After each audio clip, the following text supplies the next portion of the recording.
Hello, welcome again to English Podcast with Fai. I'm Fai, and today's podcast we're talking about how to effectively read English books. All who sooner or later begin to learn English want to read fluently and correctly.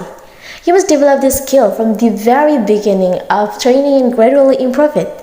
To enjoy the reading process and benefit from it, you should choose the right book that would be interesting for you. There are several criteria for doing this, so this is some tips that you can implement when you read English books. First, rely on your level of knowledge of the English language. Choose a book depending on your interests, but don't forget to take into account your level of English. Easy books for children are suitable for those who are just beginning to learn English, like textbooks and special adapted literature maybe, but popular science literature is the best for intermediate and upper intermediate levels with a large vocabulary and complex grammar. For example, you can read such books as Little Woman by Louisa May Alcott, Harry Potter by J.K. Rowling, or maybe Alice in Wonderland by Lewis Carroll. Okay, the second, work with unknown words. Remember that learning new words in the context is much easier. So, write down unfamiliar words along with the sentences in the context of which they are used. If you don't want to stop reading, then first go over several pages and find words that you don't know. Write down the sentences that include them. Read, referring to the dictionary only at the most critical moments. Third, read aloud as often as possible. Reading aloud helps you practice your pronunciation. Learn the pronunciation rules.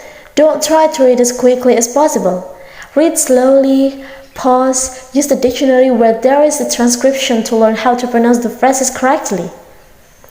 And then the last, read regularly. Regular reading helps to keep your knowledge of English, especially if you study the language with interruptions. Try to read at least 5 pages every day. If your level of English is basic, try to start with a book that you have already read in your native language. If your level is intermediate or higher, select a book that you are not familiar with yet. An interesting story will make you regularly return to the book. So, I think that's enough for today's podcast. Hope it's useful for you guys, and if you have any questions regarding this topic, you can contact me on my email at fzh1903@gmail.com, and I will answer as best as I can. Also, you can enrich what material you want me to bring for the next podcast in the future. You can also download this podcast and listening my podcast in my YouTube channel at English Podcast with Fai. If you have any requests or questions, please email me at fzh1903@gmail.com. Thank you for listening to English Podcast with Fai. Don't forget to listen to my next podcast, which will definitely be more interesting than this. Have a nice day, dear. Bye.